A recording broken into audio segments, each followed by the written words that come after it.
na aming karumhan at patawarin mo aking kasalanan.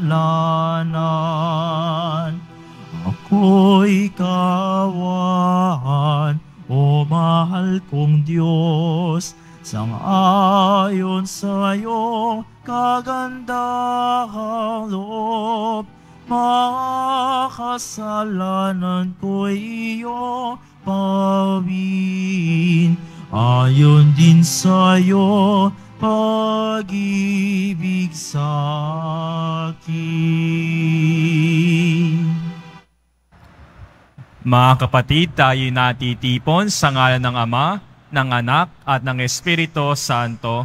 Amen. Ang pagpapala ng ating Panginoong Jesucristo, ang pag-ibig ng Diyos Ama, at ang pakikipagkaisa ng Espiritu Santo, naway sumainyong lahat. At sumaiyo rin. Mga kapatid, aminin natin ang ating mga kasalanan upang tayo ay maging marapat gumanap sa banal na pagdiriwang. Inaamin ko Sa makapangyarihang Diyos at sa inyo mga kapatid, na lubha ako nagkasala sa isip, sa salita at sa gawa, at sa aking pagkukulang. Kaya isinasamo ko sa mahal na Birheng Maria, sa lahat ng mga anghel at mga banal, at sa inyo mga kapatid, na ako'y panalangin sa Panginoong ating Diyos. Kaawaan tayo ng makapangyarihan Diyos, patawarin tayo sa ating mga kasalanan, at patnubayan tayo sa buhay na walang hanggan. Amen. Panginoon, kaawaan mo kami. Panginoon, kaawaan mo kami. Kristo, kaawaan mo kami. Kristo, kaawaan mo kami. Panginoon, kaawaan mo kami. Panginoon, kaawaan mo kami. Manalangin tayo. Ama naming makapangyarihan, sa kadalisayang dulot ngayon ng kusang loob na pagpapakasakit, pasapitin mo kami ng may wagas na kalooban sa pagdiriwang ng dakilang Pasko ng pagkabuhay sa pamagitan ni Jesucristo kasama ng Espiritu Santo magpa sa walang hanggan. Amen. Magsiupo muna po ang lahat. Pagbasa mula sa aklat ng Henesis. Mas mahal ni Israel si Jose kaysa ibang mga anak, sapagkat matanda na siya nang ito'y isinilang. Iginawa niya ito ng damit na mahaba at may manggas. Dinamdam ito ng kanyang mga kapatid at ayaw nilang pakisamahang mabuti si Jose. Nasa Sikiem ang mga kapatid ni Jose at doon inaalagaan ang kawan ng kanilang ama. Sinabi ni Israel, "Gumaya ka at sumunod sa iyong mga kapatid." Sumunod si Jose at natagpuan ang mga kapatid sa Dotan. Malayo pa siya'y natanaw na ng mga ito. Nagkaisa silang patayin siya. Sinabi nila, "Ayan na ang mapanaginipin. Patayin natin at ihulog sa balon at sabihing sinila ng mabangis na hayop. Tingnan natin kung ano ang mangyayari sa kanyang mga panaginip." Narinig ito ni Ruben at binalak na iligtas si Jose. Sabi niya, Huwag nating patayin. Huwag natin siyang pagbuhatan ng kamay. Ihulog na lamang natin siya sa balon. Sinabi niya ito, sapagkat ang balak niya ay iligtas ang kapatid. Paglapit ni Jose, hinupdan nila ito at inihulog sa isang tuyong balon. Habang sila'y kumakain, may natanaw silang pangkat ng mga Ismailitang mula sa Galaad. Ang kanilang mga kamelyo ay may kargang mga gagawing pabango na dadalhin sa Ehipto. Sinabi ni Judas sa kanyang mga kapatid, wala tayong mapapala kung patayin natin ang ating kapatid. Mabuti pa'y ipagbili na lamang natin siya sa mga Ismailita kaysa ating saktan. Siya'y kapatid din natin, laman ng ating laman, at dugo ng ating dugo. At sila'y nagkasundo. Nang malapit na ang mga mangangalakal, iniahon nila si Jose at ipinagbili sa halagang 20 pirasong pilak. At si Jose dinala ng mga Ismailita sa Ehipto. Ang salita ng Diyos. Salamat sa Diyos.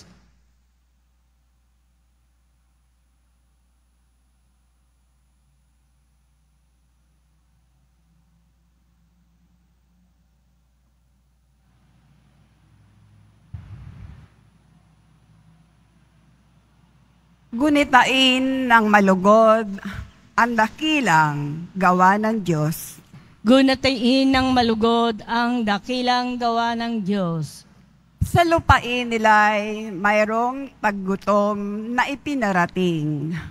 Itong Panginoon, kaya nagdahop sila sa pagkain. Subalit ang Diyos sa unahan nila'y may sugong lalaki.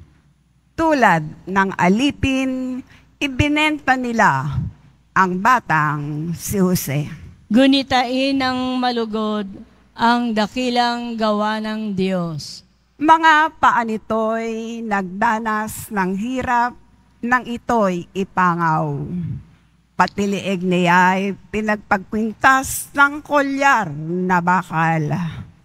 Hanggang sa dumating ang isang sandali na siya'y subukin nitong Panginoon na siyang nangakong siya'y tutubusin. Gunitain ng malugod ang dakilang gawa ng Diyos.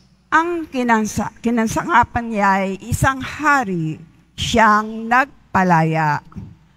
Pinalaya siya nitong haring ito na mahala. Doon sa palasyong tahanan ng hari, pinapamahala.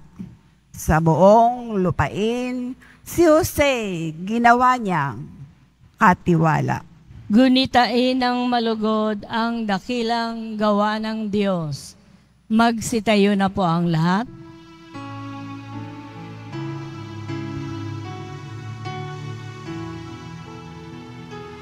Nagpupuri kami sa'yo, Panginoon Jesucristo. Nagpupuri kami sa'yo, Panginoon Jesucristo. Pag-ibig sa sanlibutan ng Diyos ay gayon na lamang, Kanyang anak ibinigay upang mabuhay kailanman ang nanatig na tunay. Nagpupuri kami sa'yo, Panginoon Jesucristo.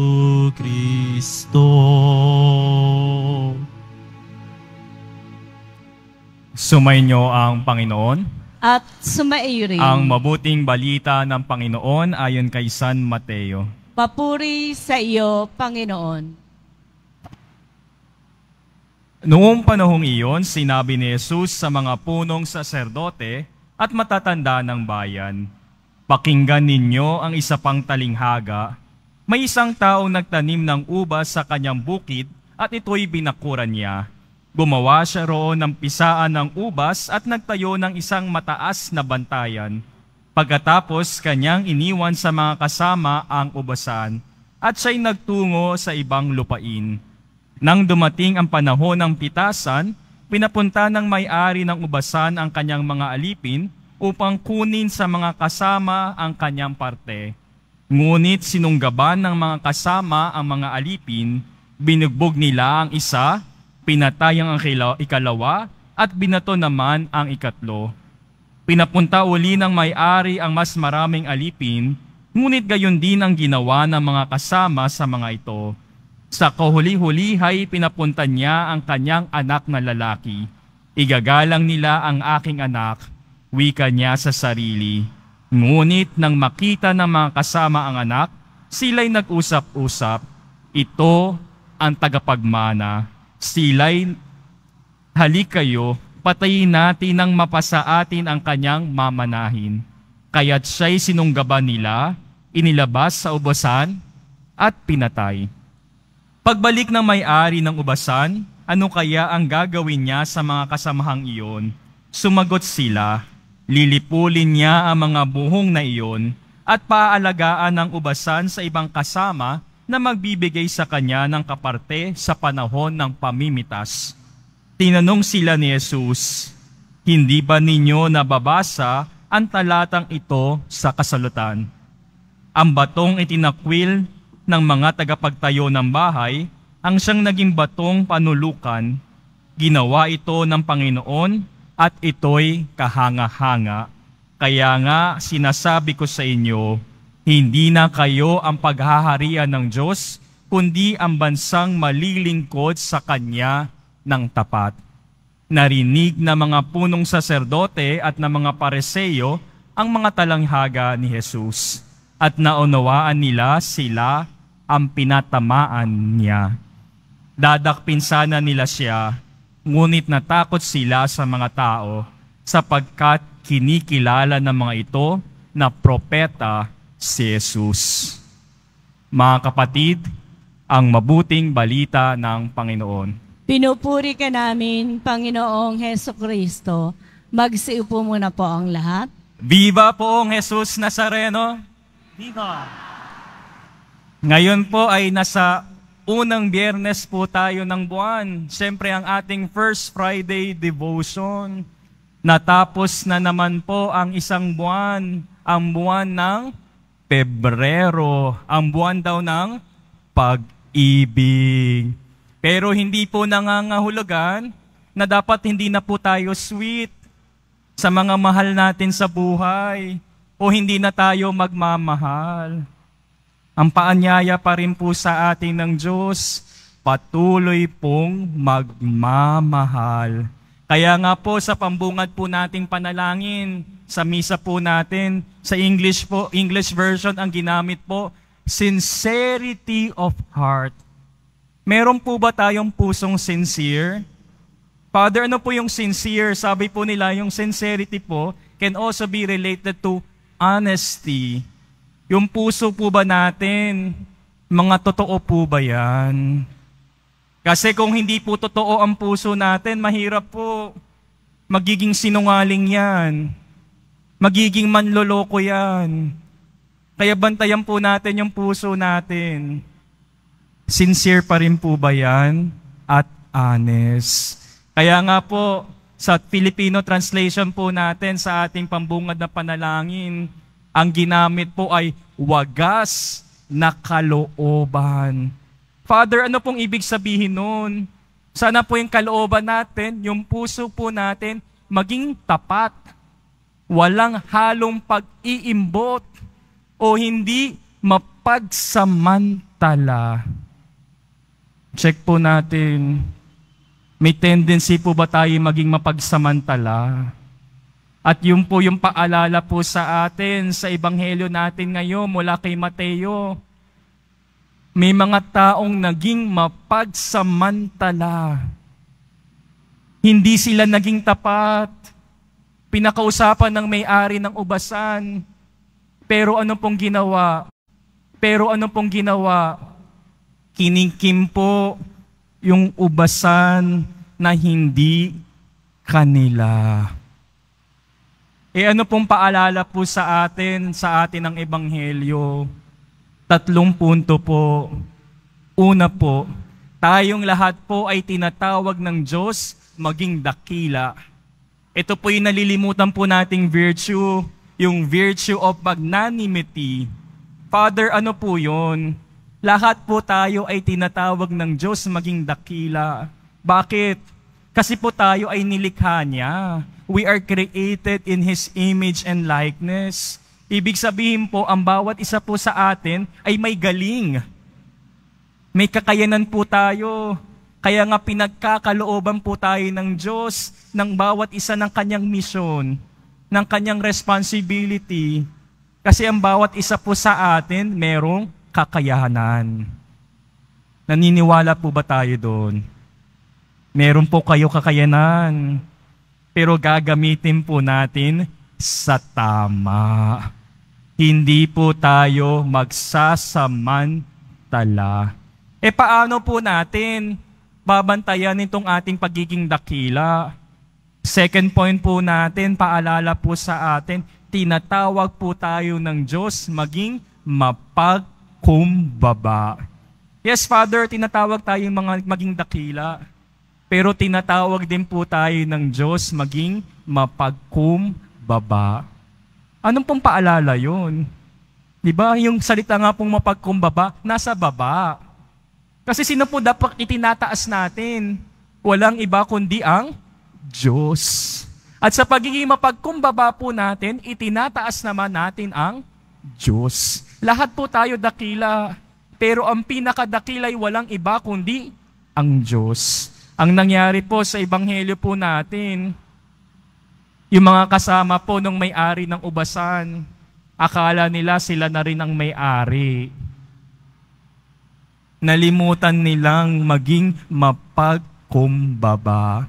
Tayo rin po ba sa buhay natin?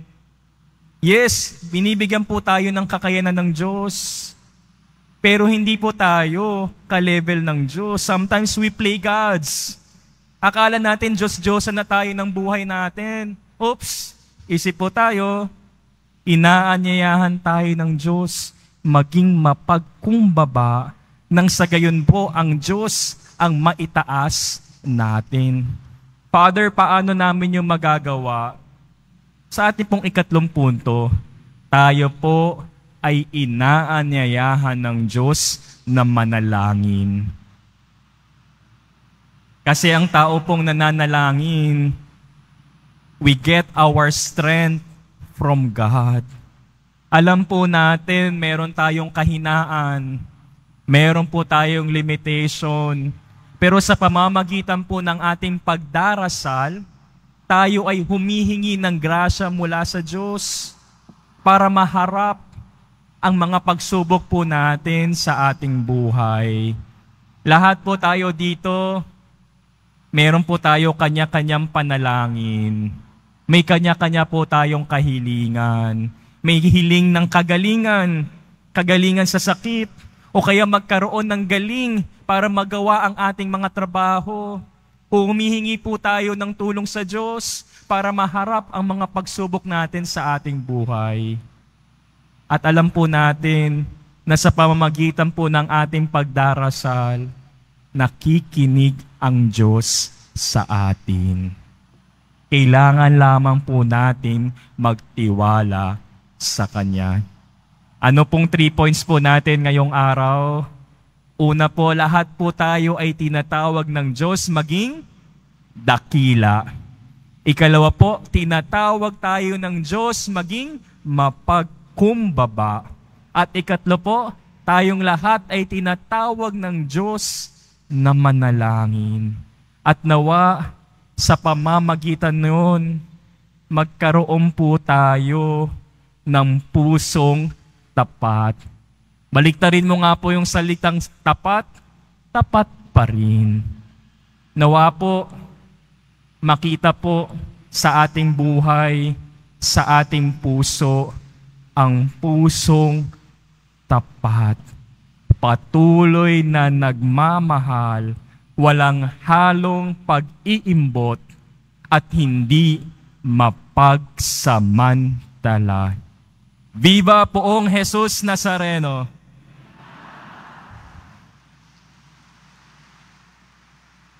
Magsitayo na po ang lahat.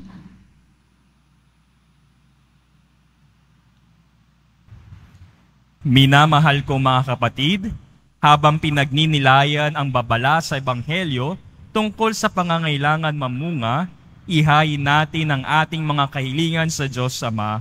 Ang ating pong itutugon, Panginoon ng Ubasan, pagpalain mo ang aming mga buhay. Panginoon ng Ubasan, pagpalain mo ang aming mga buhay. Ang Santo Papa, naway makatanggap ng liwanag, lakas, at tulong sa kanyang pag-akay sa simbahan sa mga panahong ito ng kahirapan. Manalangin tayo. Panginoon ng Ubasan, pagpalain mo ang aming mga buhay. Ang ating mga isipan, naway mapuspos ng kapayapaan ng Diyos na naghahatid ng walang hanggang kagalakan at walang katapusang kaligayahan. Manalangin tayo. Panginoon ng Ubasan, pagpalain mo ang aming mga buhay. Sa ating mga sariling buhay, naway makapagbigay tayo ng bunga ng pag-ibig, pagpapatawad, katarungan at kapayapaan. Manalangin tayo. Panginoon ng Ubasan, pagpalain mo ang aming mga buhay. Ang mga may sakit at nagdurusa, naway hindi panghinaan ng loob sa gitna ng kanilang dinaranas na pagsubok at sa halip ay palakasin ng salita ng Diyos. Manalangin tayo. Panginoon ng Ubasan, pagpalain mo ang aming mga buhay. Sa katahimikan ng ating mga puso, idulog natin sa Panginoon ang ating mga pansariling kahilingan.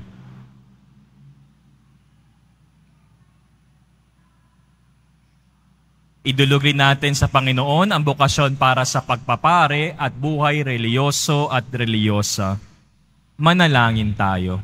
Panginoon ng Ubasan, pagpalain mo ang aming mga buhay. Ama naming nasa langit, nagpapasalamat kami sa iyo para sa iyong tapat na pag-ibig. Idinadalangin namin ito sa pamamagitan ni Kristo, aming Panginoon. Amen. Magsiupo muna po ang lahat.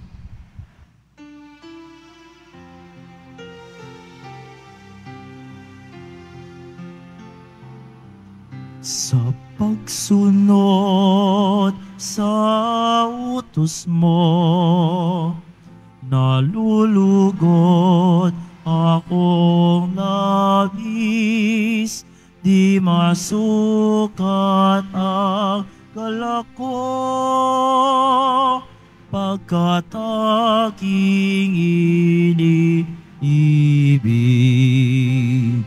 Sa'yo, Ama, aming handog ang tinapay at alak na ito. Handog ng iyong bayang sumasamot, humihingi ng patawad mo. Magsitayo na po ang lahat. Manalangin kayo mga kapatid, ang pampagahay natin ay kalugdan ng Diyos amang makapangyarihan. Tanggapin nawa ng Panginoon itong paghahain sa iyong mga kamay, sa kapurihan niya at karangalan sa ating kapakinabangan at sa buong sambayanan niyang banal. Ama naming lumika, pangunahan nawa kami ng iyong kagandahang loob sa aming paghahain bilang iyong mga lingkod, upang sa matapat na pamumuhay kami may taguyod sa pamagitan ni Jesucristo kasama ng Espiritu Santo, magpa sa walang hanggan. Amen. Sumainyo ang Panginoon. At sumaiyo rin. Itaas sa Diyos ang inyong puso at diwa. Itinaas na namin sa Panginoon. Pasalamatan natin ang Panginoong ating Diyos. Marapat na siya ay pasalamatan. Ama naming makapangyarihan, tunay ngang marapat na ikaw ay aming pasalamatan sa pamamagitan ni Jesucristo na aming Panginoon. Sa pagbabakasakali mong kami bubuti, isinugo mo si Jesucristo upang pangunahan kami, Bilang pagsunod sa iyong atas na bigay, ipinahayag ng iyong anak ang iyong kalooban na ang mga apit-dukha ay kanyang damayan. Ngayon ay iyong inihahandog ang pagkakataong aming maisaloob ang kanyang ganap at kusang paglilingkod upang sa iyo'y lagi kami makasunod. Kaya kaisa na mga anghel na nagsisiawit ng papuri sa iyo nang walang humpay sa kalangitan, kami nagbubunyi sa iyong kadakilaan.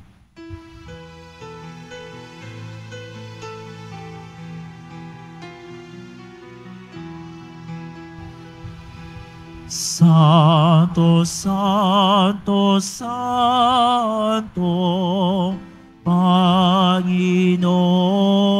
Diyos ng mga hukbo,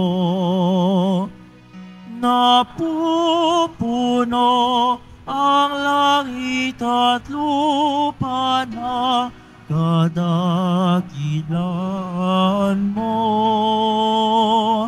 Hosana sa kaitaasan,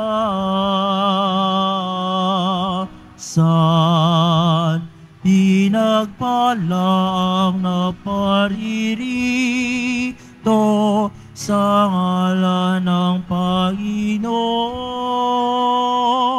Hosana sa kaitaasan.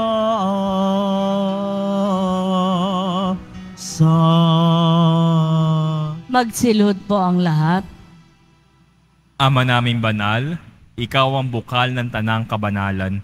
Kaya't sa pamagitan ng iyong Espiritu, gawin mong banal ang mga kaloob na ito upang para sa aming maging katawan at dugo na aming Panginoong Hesukristo. Bago niya pinagtiis ang kusang loob na maging handog, hinawakan niya ang tinapay. Pinasalamatan kanya, pinaghati-hati niya yon, iniabot sa kanyang mga alagad at sinabi, "Tanggapin ninyong lahat ito at kanin. Ito ang aking katawan na ihahandog para sa inyo."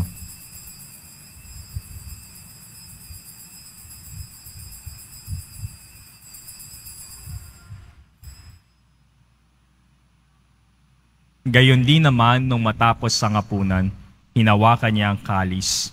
Muli kanyang pinasalamatan, inabot niya ang kalis sa kanyang mga alagad at sinabi, "Tanggapin ninyong lahat ito at inumin. Ito ang kalis ng aking dugo, ng bago at walang hanggang tipan. Ang aking dugo na ibubuhos para sa inyo at para sa lahat sa kapagpapatawad ng mga kasalanan. Gawin ninyo ito sa pag-alaala sa akin."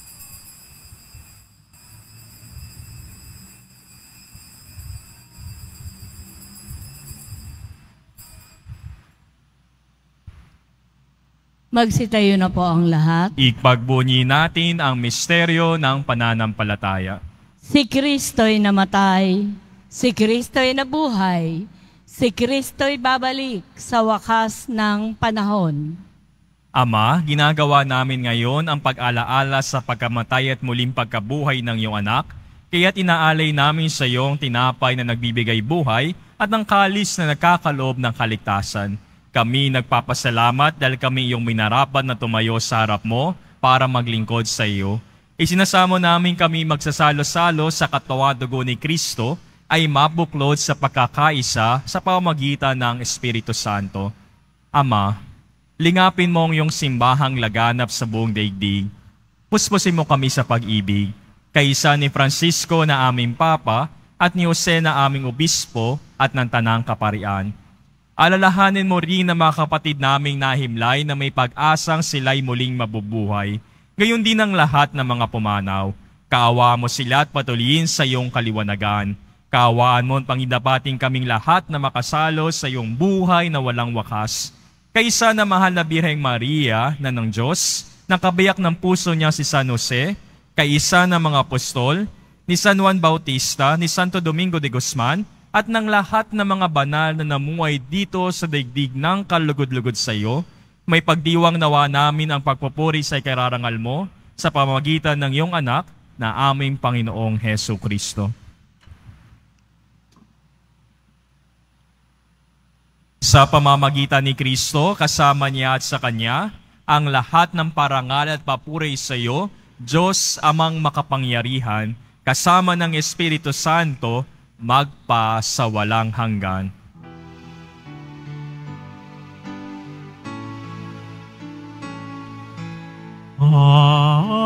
Amen. Amen. Amen.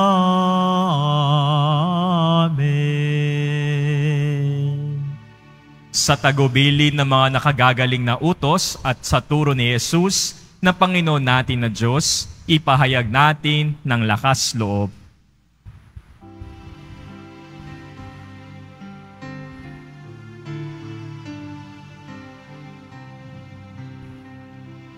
Ama namin, sumasalangit ka, sambahin ang ngalan mo, mapasami ang kaharian mo, sundin ang loob mo, dito sa lupa, para ng sa langit. Bigyan mo kami ngayon ng aming kakanin sa araw-araw at patawarin mo kami sa aming mga sala para ng pagpapatawa namin sa nagkakasala sa amin, at huwag mo kaming ipaintulot sa tukso, at yadya mo kami sa lahat ng masama.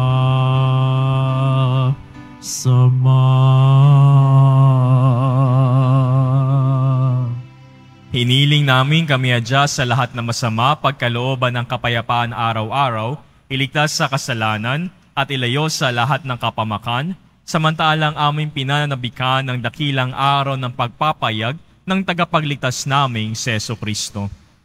Sapagkat iyo ang kaharian, at ang kapangyarihan, at ang kapurihan magpakailanman. Amen. Panginoong Jesucristo, sinabi mo sa iyong mga apostol, kapayapaan ang iniiwan ko sa inyo, ang aking kapayapaan ang ibinibigay ko sa inyo. Tunghayan mo ang aming pananampalataya at huwag ang aming pagkakasala, pagkalooban mo kami ng kapayapaan at pagkakaisa ayon sa iyong kalooban, kasama ng Espiritu Santo, magpa sa walang hanggan. Amen. Ang kapayapaan ng Panginoon ay laging sumainyo. At sumaiyo rin. Magbigayan kayo ng kapayapaan sa isa't isa.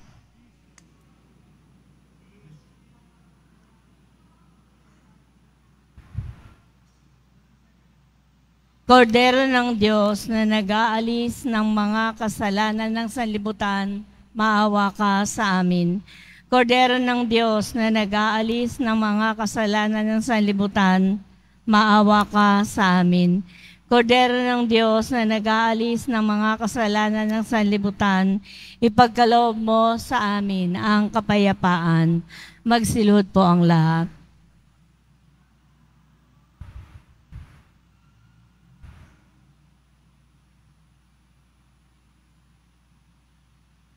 Ito ang kordero ng Diyos, itong nag-aalis ng kasalanan ng sanlibutan, mapalad ang mga inaanyahan sa kanyang piging. Panginoon, hindi ako karapat-dapat na magpatuloy sa iyo, ngunit sa isang salita mo lamang ay gagaling na ako.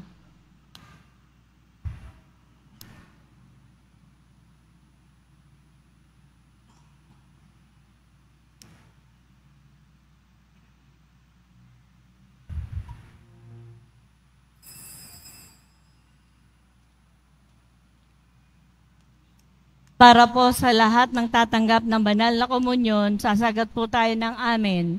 Pagkasabi po ng pare o ng lay ministers ng katawan ni Kristo at isubo po agad sa bibig bago umalis sa harapan ng pare o ng lay ministers, sumunod po tayo at maraming salamat po.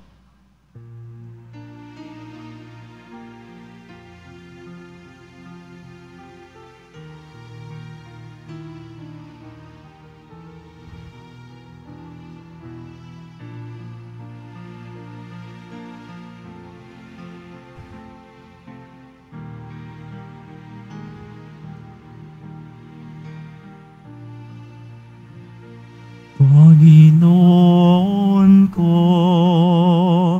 hanap-hanap ka ng puso, tinig mo'y isang awit, pahilong.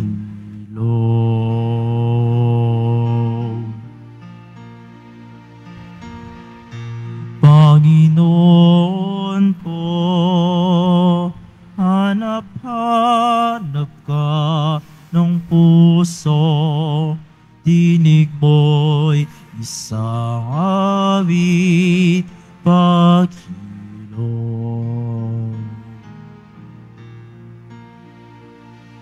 Ang baling ng aking diwa ay sa'yo, huwag nawang pababaya, masipayo. Ikaw ang puntong hininga ng buhay, dulot mo'y kapayapaan, pag-ibig.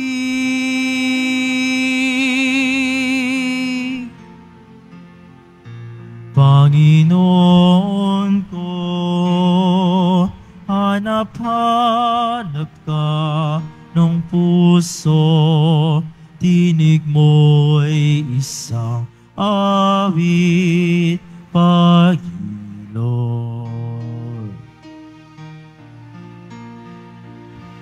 Ako'y akayin sa daang matuwid, huwag nawang paintulutang mabighani.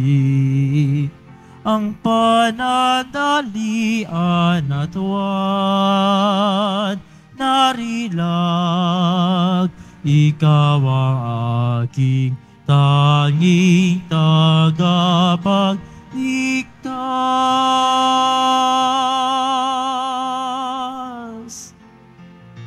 Panginoon ko, hanap-hanap ka ng puso, tinig mo'y isang awit, paghilom.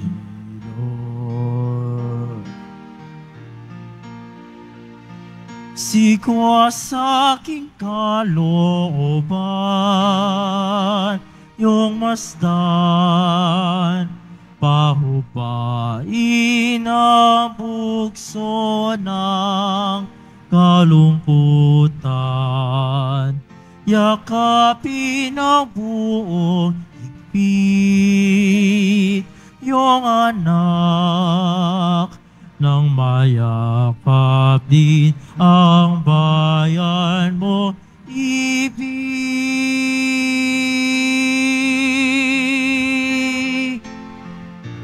Panginoon ko, hanap-hanap ka ng puso, dinig mo'y isang awit, paghilom.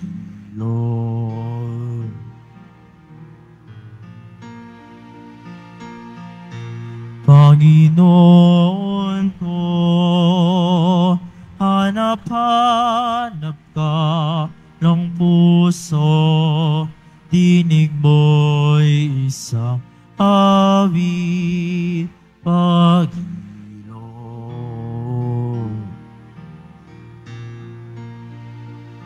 Sigwa sa aking kalooban, iyong masdan, pahupain ang bukso ng kalungkutan. Yakapin ang buong higpit, iyong anak, nang mayakap din ang bayan mo ibig.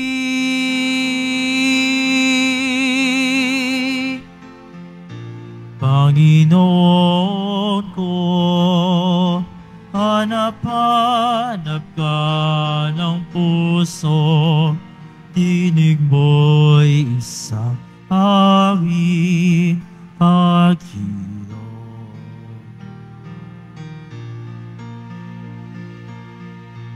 Panginoon ko, hanap-hanap ka ng puso, tinig mo'y isang awit paghiro.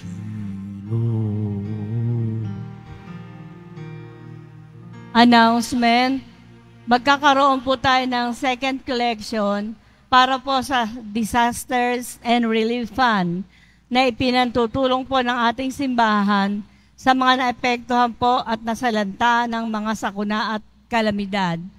Tumulong po tayo at maraming salamat po.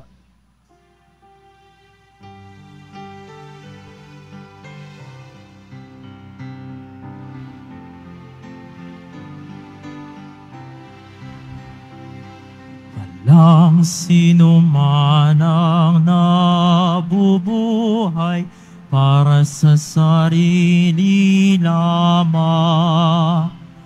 Walang sino man ang namamatay para sa sarili lamang. Tayong lahat ay may pananagutan sa isa't isa. Tayong lahat ay tinipon ng Diyos na kapiling niya.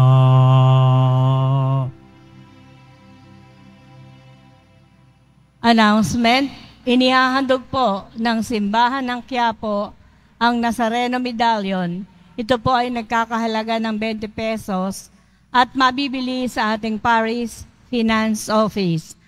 Ang Nazareno Medallion po tuwing Biyernes at Linggo ay mabibili rin sa mga booth o tent sa may BPI Quezon Boulevard at sa Benedict Building ground floor, Evangelista Street, mula alas 7 po ng umaga hanggang alas 6 ng gabi.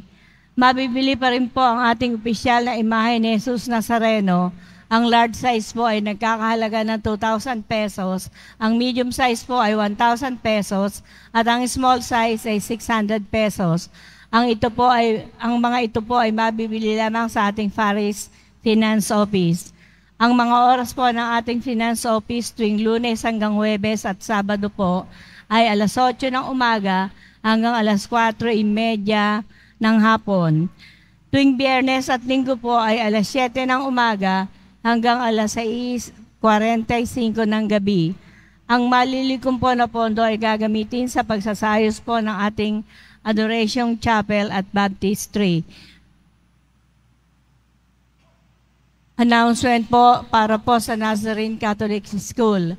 Ang Nazarene Catholic School po, ang paaralan po ng Basilica Menor at Pambansang Dambana ni Jesus Nazareno ay tumatanggap na ng mag-aaral mula po sa preschool hanggang senior high school para po sa school year 2024 to 2025. Sa mga mag-aaral na papasok para po sa grade 1 at grade 7, ang paaralan po ay magbibigay ng libreng mga libro sa darating na pasukan para po sa taong 2024 at 2025. Meron din pong academic discount sa mga mag-aaral na kabilang sa top 10 na papasok ng grade 1 at grade 7. At mayroon din pong matatanggap na 13,000 ESC subsidy ang mga grade 7 na patuloy na matatanggap hanggang sa sila ay makarating ng grade 10. Bukod pa po dito, ang lahat ng mga mag-aaral na papasok bilang grade 2 mula sa public school ay maaari pong mag-enroll ng libre at wala nang babayaran hanggang sa siya ay matapos ng senior high. Para sa mga karagdagang impormasyon, maaari po kayo mag-message sa The Nazarene Catholic School Facebook page. Para sa iba pang tulong pang edukasyon, pinansyal, diskwento at mga scholarship, maaari niyong tawagan ng mga sumusunod na numero 8733-9929 o 8244-5609 or cellphone number 0966-211-2152. Mga paalala po sa mga nagsisimba. Pagkatapos po ng misa, wiwisikan po ang lahat ng banal na tubig. Pinakikiusapan po ang lahat na manatili lamang muna sa inyong mga lugar at tanging sa Quezon Boulevard o sa Plaza San Juan lamang po ang labasan ng lahat. Sumunod po tayo. At maraming salamat po sa inyong pagdalaw at pagsisimba sa Basilica Menor at Pambansang Dambana ni Jesus Nazareno. Magsitayo na po ang lahat.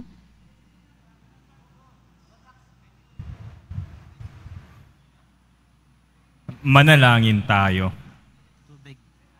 Ama namin pagmahal, pagkatanggap namin sa banal na pakikinabang, marapati mong tahakin namin at sapitin ang kaligtasang iyong ibinigay sa amin sa pamamagitan ni Jesucristo kasama ng Espiritu Santo magpa sa walang hanggan. Amen. Maraming salamat po sa pakikisa sa ating banal na misa at walang hanggang pasasalamat po sa Poong Jesus Nazareno. Sumainyo ang Panginoon. At sumaiyo rin. Magsiko kayo para sa pagbabasbas. Mahal na Poong Jesus Nazareno, inihayag mo sa pamamagitan ng krus ang walang maliw na pag-ibig ng Diyos sa sangkatauhan. Pakinggan mo ang kahilingan ng iyong angkan na nagsusumamo sa iyo. Makamtan nawa nila ang iyong katugunan at tanggapin ang kasagutan na may utang na loob na tinatanaw. Basbasan din po ninyo ang mga daladala nilang mga imahin at dasalan. Sa pamamagitan ng bendisyon na ito, naway maalala nila ang mga pangako nila noon sa binyag, na ikaw ang kanilang iibigin at paglilingkuran bilang Panginoon magpa sa walang hanggan. Amen. Pagpalain kayo na makapangyarihang Diyos, Ama, Anak, at Espiritu Santo. Amen. Humayo kayong taglay ang kapayapaan ng Poong Jesus Nazareno. Salamat sa Diyos.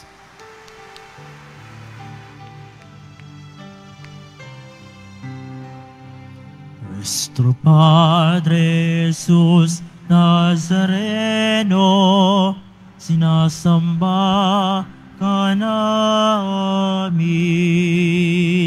Pinipinto ka namin, aral mo ang aming buhay at kaligtasan. Nuestro Padre Jesus Nazareno, iligtas mo kami sa kasalanan. Ang krus mong kinamatayan at sa gisag ng aming kaligtasan. Nuestro Padre Jesus Nazareno, dinarangan ka namin. Nuestro Padre Jesus Nazareno, nilulwalhati ka namin. Nuestro Padre Jesus Nazareno, dinarangal ka namin. Nuestro Padre Jesus Nazareno, nilulwalhati ka namin.